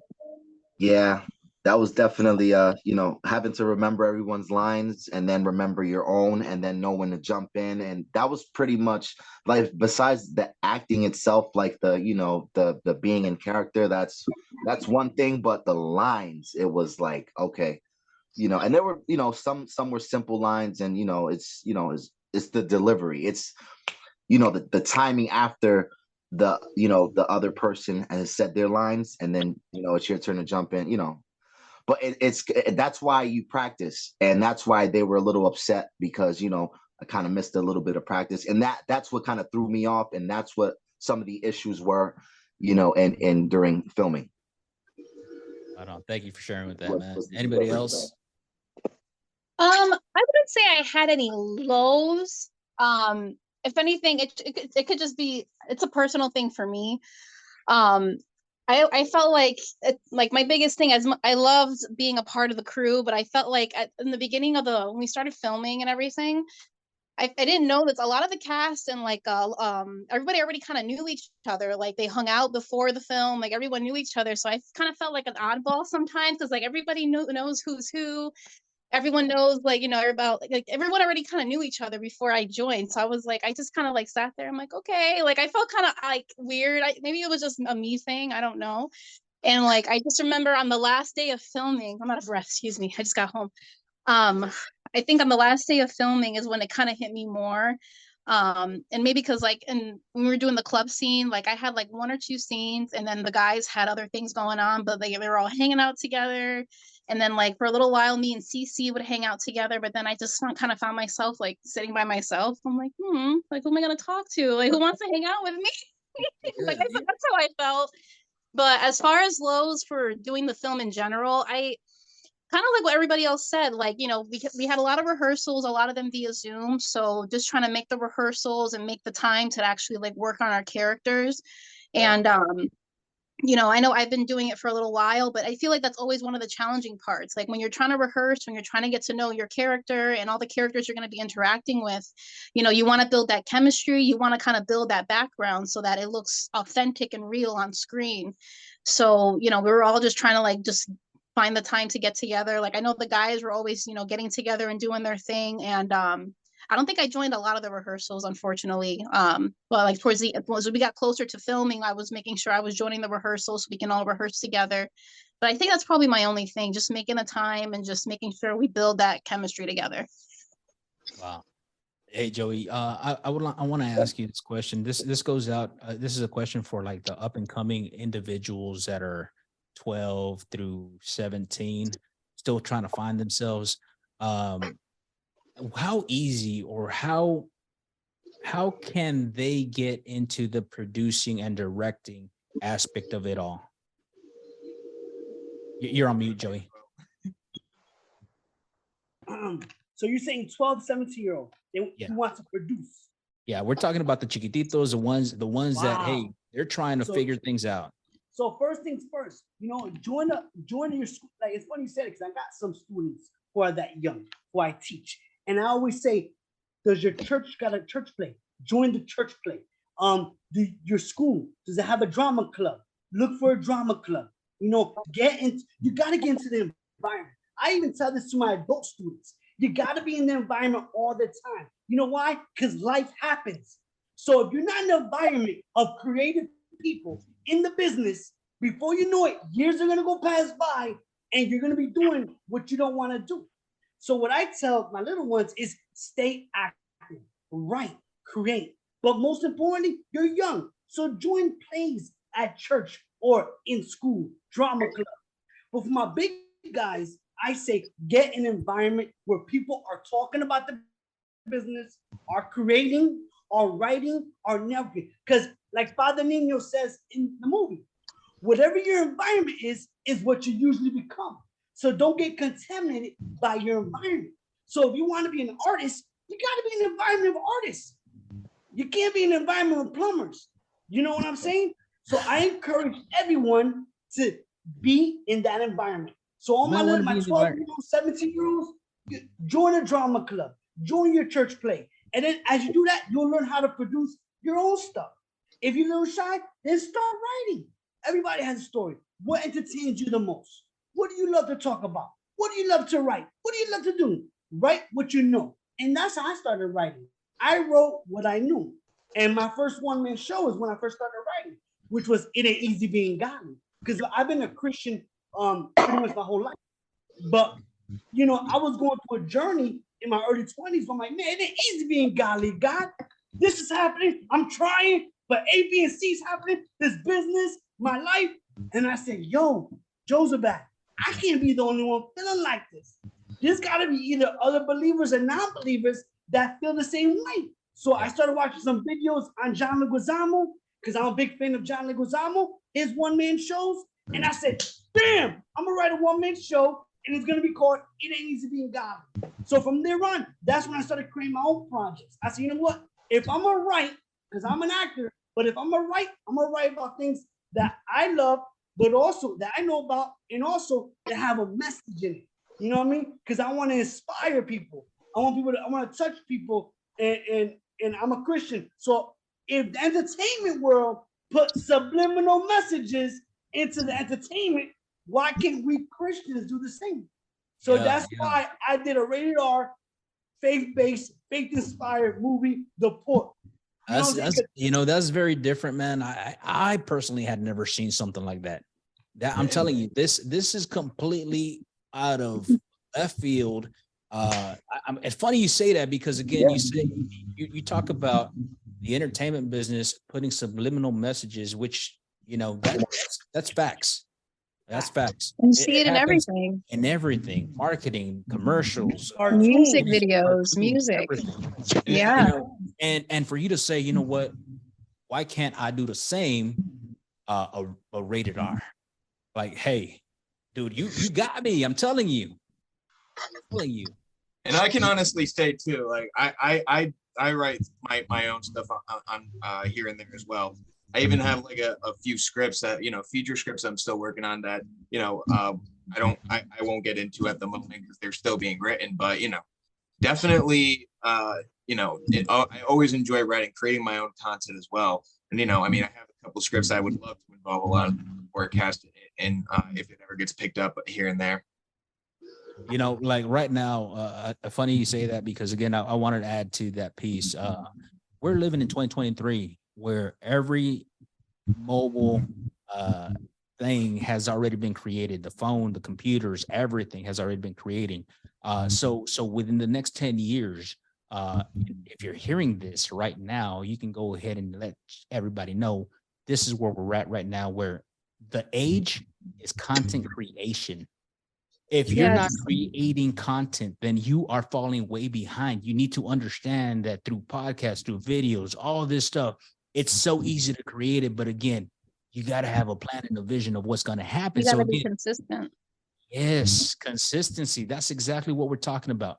Again, right now, as we're sitting here, we're talking about a whole bunch of themes that are going on through this whole movie. But again, it's very important to understand that people make time for what they want to, and if you're in the business of trying to get into the business of showbiz, then content creation is where it's at. I mean, help stop me when I'm lying. We ain't lying. Keep going, bro. I Oh, want to just man. add, if I may, going back to like when Joe was describing, the environment and, just in general, just people who have stories and things. That's exactly what the port, I feel, is about. Don't let your environment define who you want to be or who you are.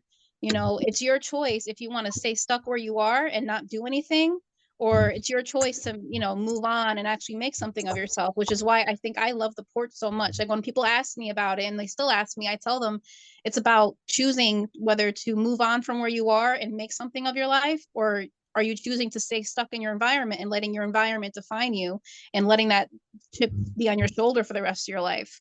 And there's so much talent in Bridgeport. I mean, Bridgeport, like you were saying, going back to earlier, one of your comments saying, look, Bridgeport is any city anywhere. And the fact that there's still, like, Joe still has so many stories, which I believe he's going to go to in the Port series when that comes to play. There's so many people who have stories, and there's so many artists, musicians, poets, actors, so many talented people that probably would never get the exposure that they would in the Port. And I think that's what the whole movie is about, getting out of your comfort zone, making something of your life, and doing what you love. Don't let your environment, don't let what's already been put into you define you. And I think that's the beautiful message that the movie portrays. And again, to add to that, I was reading something. I mean, there's something that strikes me when I went to the last time I was in PA. There, if you go to the prison that they have there, that you can go visit, they have these huge data graphs, and they talk about the pipeline to the prisons. And again, going back to that's a real thing. Google it, search it up. It's a real thing. And Eastern State Penitentiary, is that what you're talking about? yeah, I love where Al Capone was at. Yes, I've been there a few years ago. Oh my God, go ahead. I'm sorry. I'm like, Eastern State. That's the one. I couldn't remember it. Yeah, no. That's what we're talking about. Like it's a real thing, man. Like the pipeline to the prisons. And again, I really feel that this movie hits on that, because if you don't pay attention to your surroundings and you stay involved in the environment that's getting you into problems, then you're gonna find yourself there. Abe, you spoke to that with your brother, man. I mean, I mean, shoot, I can speak to that all day, every day. Yeah, for sure. Like, and I think that's basically what I was speaking on. That's why I love this movie so much, right? Because, like I said, growing up where I came up and where all of us kind of came up, right? It's very easy to make choices, you know what I mean?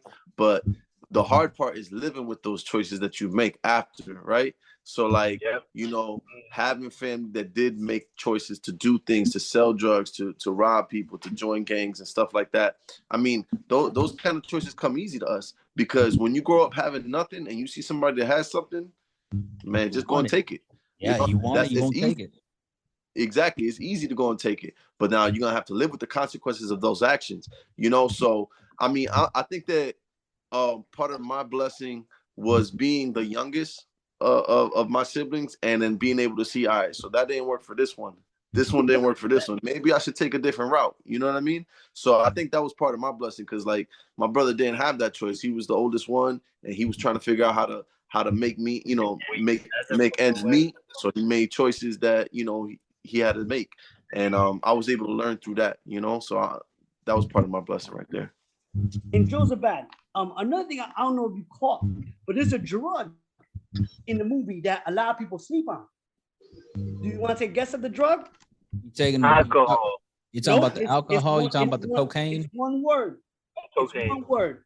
What is a drug that a lot of people in the world love and don't even know it's a drug? Vagina. Sugar? What? The hell? No, That's not a drug, bro. comfort. Oh. Comfort. Oh, People okay. love Oh comfort. boy. Look, you should have Comfort, started off by and- saying not a literal drug. Your mind's at. Everybody starts saying drugs. Listen, man. You have everybody like in the stuff. All right, class, I am the substitute for the day, and I am here to tell you what is the drug that everybody has. I think Joel means it can be a drug, and I think I see what you're saying, Joel. When you're too comfortable, when you're in a spot in life where you feel like I don't need to go any further, I don't need to make any changes, I'm happy where I am. It's like, but then how are you going to grow? How are you going to experience new things when you're already comfortable? I'm gonna put you back on that, Adriana, because you just said something very important. And you said, if I'm already too comfortable and I'm happy the way I am. The word happy. You know, this life that we live in talks about a whole bunch of things. Again, think of the game Monopoly, right? You played that game as a young kid, right? And you had to take it out of the box and you had to get everybody around the table so that they can also play the game, right? At the end of the day, you might have bought some land. You might have had some opportunities, some chances. You might have landed in jail. But at the end of the day, everything goes back into the box. You know what I'm saying? And again, when we're talking about it, it's like, what's going to make me happy? You know, I struggle with that as an individual, as a human being of this society that we call the human race, because again, there's many different things that eat our plate, but ultimately, at the end of life's course, I don't want to live with regret in my life. I want to be able to say I am happy, I'm good. Amen. Amen. That feels like a sermon that I remember hearing in my church, if you permit me to go that far. Like, you know what? God, it's copyrighted. They need to pay me. God, I feel like it's something I've been told growing up, because I'm also a Christian, and it's like, you know what? God needs to make you uncomfortable in order for him to take you where he already wants to take you. You know, we all have a plan for our future. It may not look like much, like we may not see it, but there's something in the book of life for everybody. But in order for us to get to where God wants us to be, he has to break a few things. He has to bend a few things. He may have to chip away at a few things, and it's going to hurt and it's going to feel uncomfortable, but it's going to be worth it. And if you don't do that, then you're never going to experience, your true blessings and all that. And I feel like that's something that I think everybody doesn't really understand. How can I be, I'm happy where I am. This is, it's not, you're only at this level when God wants to take you like up here. You still have a way to go, but it's like you have to be a little uncomfortable in order for him to push you out there.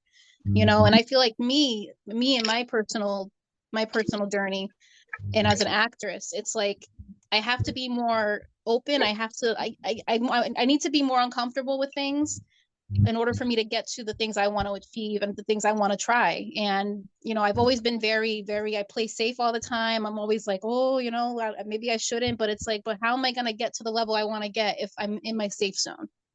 So. Gotta go deep, baby. You go deep. Hey, that's the purpose of this, man. This is great. I love it. I feel like I'm in a family. Just peeling back the layers, Jozabad. Hey, but that's the purpose of this, because let me tell you, The Port is a rated R Christian movie. Something I never heard of before this. It's like, I've never heard of it either, man. This is never heard of it either, but you know what? Like, it resonates with so many kids. Joey Ambrosini, let me tell everybody what I texted you this morning, man. Quote unquote. You said that that the principal in you loved it. Yeah. Yeah. So yeah, I'm an administrator. I'm a school administrator. I deal with kids all day, every day, man. So nice. The principal in me. The principal in me loves this movie. Yeah, baby. Let me ask you a question, Principal, baby. Hey, Joe, what was your favorite scene in the movie? Yeah, we want to know what's your favorite Let's scene. hear it. Let's hear it. That's gonna come in the next podcast, episode 2, because we're gonna revisit that sometime in the future. Come on. Hey, you got to know about cliffhangers, man. you can't spill the beans on everything. Come on. It's about likes, retweets, views, right? I already know. I'm telling you. And if you're not about that, you need to know. I'm telling you. So hey, no, just a little background, man. You know, one of my favorite movies of all time is Blood In, Blood Out. Bound by Honor. Hell yeah. You know, that's one of, you know, in the back of my office, I had commissioned the artwork that's in that movie called Carnalismo, but I strategically removed a number and I put 241. And the reason I put 241 is because that was the score I got when I passed my superintendent test, which says that I can be a superintendent of schools. And then it's just to me to tell me, hey, you know what? This guy is still from the hood. You know what I'm saying? Like, I can still relate. That's just a personal message for myself. That's awesome. Yeah, that's awesome. But going back to the port, man, going back to the port, we're talking about so many different things that kids, boys and girls struggle with and understanding, you know, and again, it's a beautiful thing, man. It's a beautiful thing. Edwin, tell us a little bit about your experiences as a producer, as a director, and maybe some other projects that you're also working on, man. Well, thanks for the plug, man. But the next thing I'm doing, and I actually got a few people in the cast that I kind of stole from Joel. My next is a psychological thriller. It deals with dementia. It's a short. I'm fundraising for it right now. So that's the next thing that I got going on. That's gonna be really exciting, and it's gonna be, again, just like the port, it's gonna open doors for other things, and it's bigger than the one thing, right?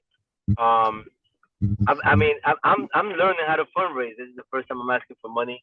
Besides providing my service, I've been doing this for 13 years now. I've, music videos, commercials, film, everything but wedding. And I know how to get my money. I know how to charge for my services, but asking for people to invest and believe in you is tough. I mean, Joel gave me great advice, and I did my pitch video. Shout out to Joel again. I like being behind the camera, if you can tell. In Connecticut, it's been nice. It's been all right. To be honest, I've had to get out of the state to actually stay sustainable. Texas, California, is a bunch of places that it's just, a little, you get a value a little different. But I think I'm in a place that I can, take film more serious and actually get dedicated to it. And I never believed in my own writing. And again, I put the work in. And so that's where I'm at now. Just, watching them. You can do it, Edwin. And listen, working with Joel, and I've done a lot of I've done a lot of work per hire, meaning I come in as a DP or as a director, but I definitely got a lot of inspiration from this film and working with a cast of 10 plus people. I've never done that. My first feature was like 13 people, but it was scattered. It was like scenes with 2 people at a time, 3 people at a time. Even the car scene, even though there was some frustration,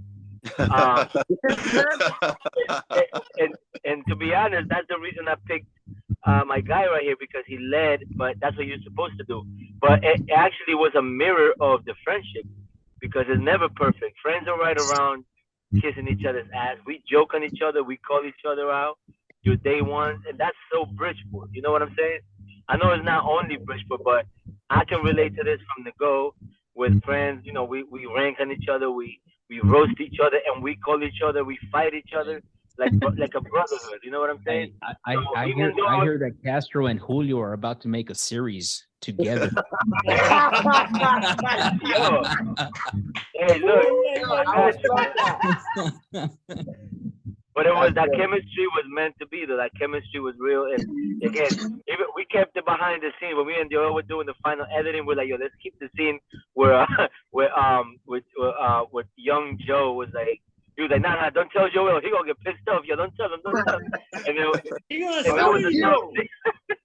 I wish David was on the call, man. we weren't able to actually monitor that. We were just like pretty much driving around and hoping for the best, but that was, bro, it was done great. You're talking about so many lines and 4 people in the car. That felt like bro, running around, drinking before you hit the spot. There's nobody in Bridgeport I can't relate to that. Yeah. Literally, yeah. Hey, Bro, real I quick, walking around with the 40s and drinking and talking and then jumping into the next situation. Like, I can't pull that all nighter anymore. But I remember those days. You're like, after this movie, no more all-nighters. man, Yeah. who can do that after the age of 35, right? Like, Saying Right. facts. I'm out. It's so funny because Well, like we did that. But yeah, it's super relatable, man. So how'd you feel? Yeah, don't man. do any 48-hour film festivals if that's what you're saying. That's how I got my start in acting. For those of you who don't know what a 48-hour film competition is, Oh yeah. that's literally that was my introduction into movies, into being an actor. You literally have 48 hours to write a script, shoot a movie, edit it, and submit it all within 48 hours. You don't know your genre. You don't know what you're gonna do yet. They give you everything you need when the clock strikes the first hour, and it's a rush. It is such a rush. So like, it's crazy because like doing this film, coming from like 48s and other shorts where we have like such a tight timeline. I mean, even though we had 3 days, we got so much done in 3 days. Like, it blew my mind watching the film, and it's like, yeah, Worked around the clock. And that was great because everybody was on board. You know what I'm saying? Yes. Let's create a series that we can pitch to Paramount called Film Master.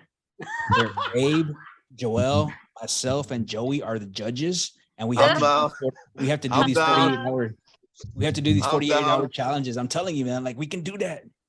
Joel was a 48-hour judge before. I think before I formally met Joel, he was actually a judge the last time I did the 48. I think it was in 2021.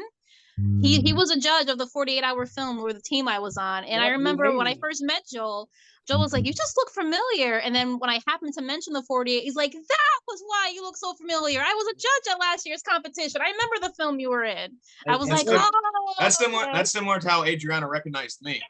Yeah. Where are these things happening at, like South by Southwest, or where are they happening at? The 48. So the one that the 48, believe it or not, they happen all over the country. I know Boston does one.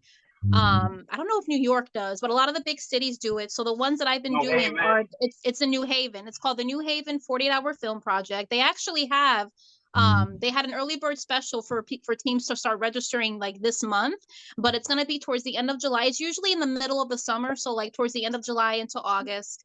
And if you guys are interested, off the call, obviously, I can send you guys the links and stuff to the page. I know the girl who runs it.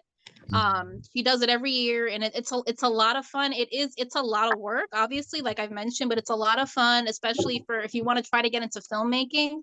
And you just got to find a team that you like. It's a great way to network because you can meet so many people.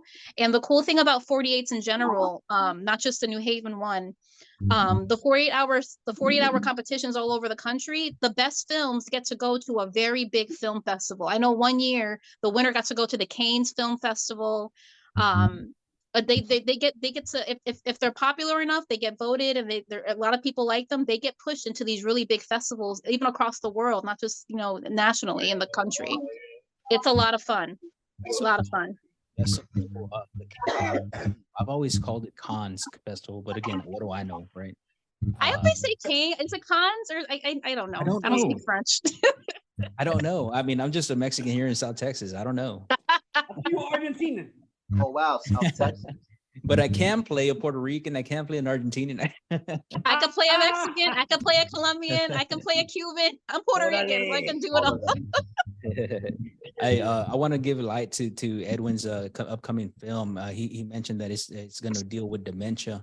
Dementia is a significant public health issue in the United States, according to the Alzheimer's Association.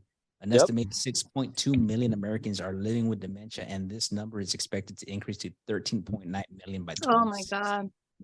Yeah. Oh. Yeah. Tell us about why, man. I mean, I know we're talking about the port, but I mean, I want to give you an opportunity to speak as to why dementia.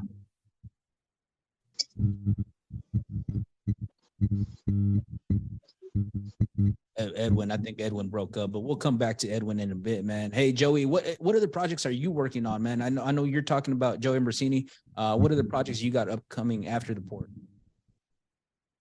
Me or him? Ambrosini. Oh, as of right now, I really don't have that much on the plate.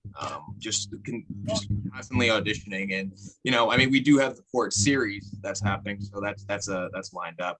But as of right now, I'm writing my own material, hoping for that to eventually go somewhere someday. But other than that, just always constantly auditioning. All right. Hey, Castro, Jozabad, I gotta hit the road, man. I want to say thank you so much for this platform, guys. It was great talking to y'all. Keep enjoying Jozabad. Keep on promoting yourselves. God bless y'all. Talk to you. Can you hear me? Hey, Joel, thank you so able much, to- man. Bye, Are you Joel. able to hear me? Yeah, we can hear you, Edwin. Love you, Joel. And my bad. And then to answer your question and to get out, because I gotta go into a venue right now. So like I said, mental health is a big thing. Obviously, it's part of life, and mental health is one thing, but then mental illness, declining and your mental abilities, losing your ability to, you lose your identity, right? Yeah. But it's one of those things that no one's ever been able to come back and explain how it looks. It's like talking about the afterlife, depending on your belief system, and you can't. There's no right or wrong. It's right. So, but I think there's something legitimately scary about losing your mental abilities, who you are. Like my grandmother's 101, right? Oh, God bless her. Yeah, and she's now getting like real bad dementia, but that's just age. It's not like she lost her ability to. She remembers a lot. She knows my daughter. She's there, but she has these moments where she's like not there, right? Imagine that happens to you in your 50s, right? It's got to be scary. So I didn't intend to write a scary short. It was just like a scary place to be when you lose, again, your identity, forget your loved ones. Like, who am I? Where am I going? What's going on? And you start wandering off. But to write about it or to actually put something together, I went to do a video shoot, and I actually got to do something in a nursing home. And I was as we were walking in, I saw a lot of older people sitting, just no visitors, just left. So the name of the movie is called Left, right? And they were just left behind, forgotten, and some of them weren't even that old, right? My mom's 75 and she's got all her abilities, but there's people that don't. I saw people there like younger than my mom, just like struggling or just alone, being like, it's like being in jail. So me and the lead character, whose name is Stephen Edmonds, a childhood friend of mine, and I wrote it for him because he was the lead in a few of my shorts. But I wanted him to play that person that's going through a mental situation, a journey, and then they come to a lucid moment when they realize they're like 40 years older and they're going through it, but there's like losing your ability to think and all that stuff. So that's kind of what inspired me to write the actual film. You know what I mean? It's beautiful. Oh my I can't God. wait to see that, man. But, That sounds amazing. and I will be talking. We again. I stole some of Joel's actors here, but I do gotta go. But man, thank you for allowing me to come on your platform and talk a little bit about my project. Do me a favor, everybody that's here, man. If y'all can just share this out whenever we get this going. Again, absolutely. The beautiful thing about all of this is that everybody here has now connected some way, somehow. Appreciate the love, Edwin. Appreciate everybody that has joined us here today. Thank you so much. Thank you, sorry. I'm eating pizza. I'm so No, sorry. I was just eating a burger in the car. Don't worry about it. I was trying to sneak it in like this. So we're good, man. We're good. You guys have a good night. Thank you for having me, man. Appreciate everybody. For everybody staying behind. We're gonna wrap it up in the next 5 minutes. For everybody that's still here, Edwin, take care. God bless you, my friend. Julio, Ambrosini, Julio, Soto, Abe, Castro, Adriana. We're gonna stay behind just for five more minutes, and we'll just go ahead and wrap it up. So, any last words that you want to add? I'm gonna give everybody an opportunity to go ahead and tell us any last words that they want to give to the project, and or anything that they want to say that was unsaid. I'll start because I gotta kind of go too. I just want to say again, it was an honor, a pleasure working with the whole cast. Hey, yo, Julio, man, Listen, man, I I love love you, you. Johnny. You know that.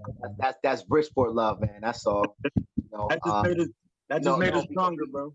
we don't want the audience to misunderstand or misconstrue, the love, and just we want to keep this positive energy. We don't want, we still want people to work with us and to watch the movie, and they will.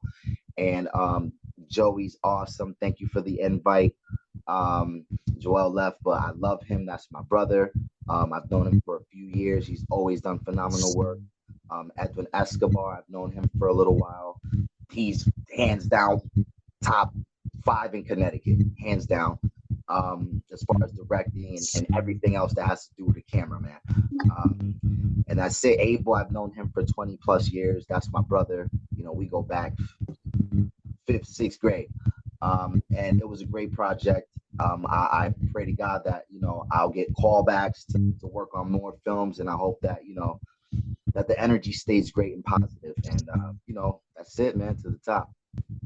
Appreciate you, Castro. You have a great one, man. I hope you guys receive the message, That's it. Much love, buddy. Yes, sir, man. Love you guys. Thank you, Castro. Bye, Adriana. My love for this film, I can't emphasize it enough. I love each and every single one of these people, the entire cast and crew. They've all became a really big family for me, and I'm honestly blessed. And I hope everybody checks this out. It's always going to be there, man. Right on. Thank you. Yeah. If I had to say anything, again, what everyone else said was great, and I'm just glad that I got to be a part of something like this. And it's when I think back to the movie, when I think back to like what's trying to be said in there, it's kind of emotional, because people want to be able to achieve their dreams, but they're allowing something as simple as where they grew up to hold them back. And my answer to that is, don't let that stop you. You may not have grown up in a beautiful home, or you may not have had a whole family, you may have had a single parent, you may have had siblings or family members who've been in prison, things like that, or like anything other than that. Like if you were grown up in a bad situation, or something just kind of messed with you to the point where you don't think you can do something that you really want to do, don't let it stop you. It's, if anything, let it fuel you more. And me personally, being a part of this film, being a part of this amazing crew, like I'm just so glad that I got to make it with these guys. I couldn't imagine this being with anybody else, and I am so glad to be a part of it. I love you guys so much, and thank you for letting us be on this podcast. I love the fact that we're able to promote the film in this amazing way, in ways that people probably would never heard of, like have never heard about it. So I really hope that those who do watch it after this podcast love it. Leave a review, tell us what you thought about it. If it spoke to you in some way, we want to hear it. So thank you. Yeah, definitely. Back off of that real quick, because I'm not really religious like that. You know what I'm saying? And I know that it's a Christian R-rated film, but there's a message there that's deep. You know what I mean? And it's not just necessarily about God, but it's about choices. It's about going through those struggles and making the right choice and following the path that's right for you.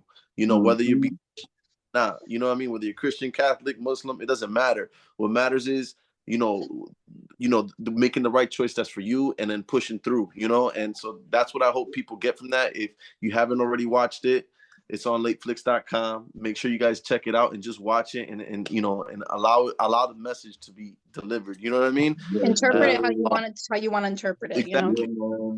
Reach for your goals. Go ahead. Reach for your goals, man. If you're scared, do it anyways. That's how we grow, man. You know what I mean? Don't be comfortable. Yeah, man. And like I said before this movie, I was a little cold feet. I got a big inspiration to Abe. He kept me motivated through the whole thing, man. And I appreciate that's a brother right there. Everybody in this, the whole cast is a family. I love you, Julio. I love you. I love you too, man. And it's crazy because, like I said, I ain't know nobody here. Julio. I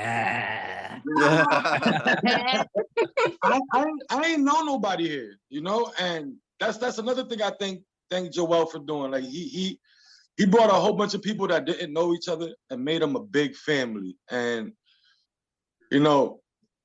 it's sometimes when I seen everybody got together at premiere night, I was like, oh, I might get a little sensitive, start crying over here because this is the first movie, and I got to watch it with the people that I made it with, and that was the most. I'm You know, I gonna had my start family. crying. Like thinking about all of it now. I'm gonna start crying. Oh man, I had I my ain't gonna lie sister. to you.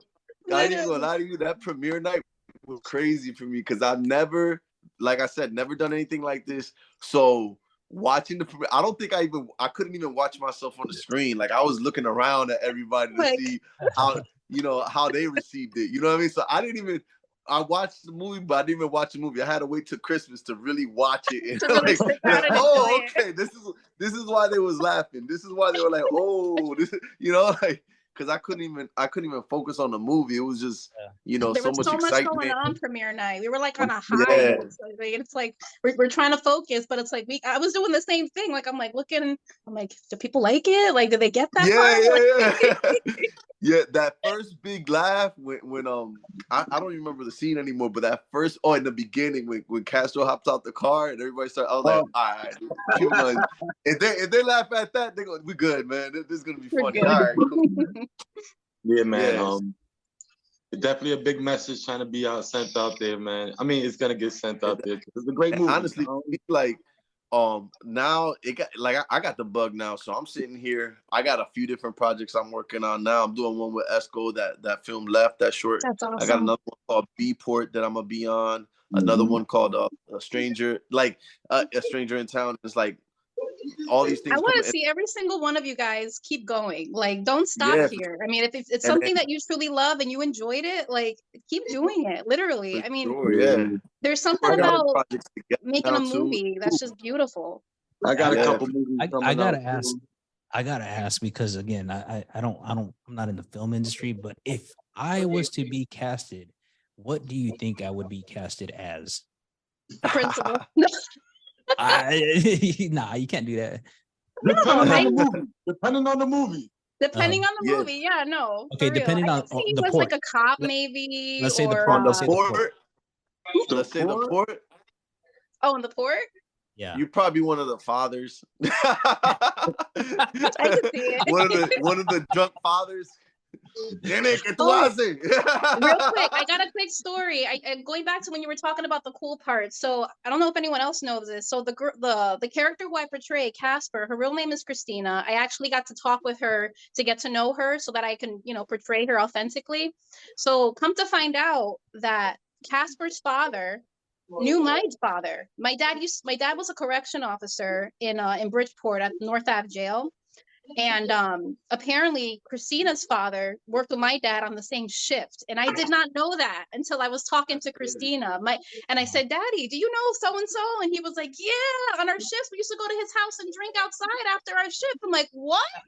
So like the fact that the real Christina, I have that kind of connection in a way because her father worked with my dad for years. And I didn't know that until I got to work on this film. And I thought it was awesome. And I'm like, what? It was so cool. That's cool. Yeah, What you- crazy too, Yeah. because Joel's cousin Pablo, he's one of the boyfriends in the movie that we actually get. There's a little tick in there.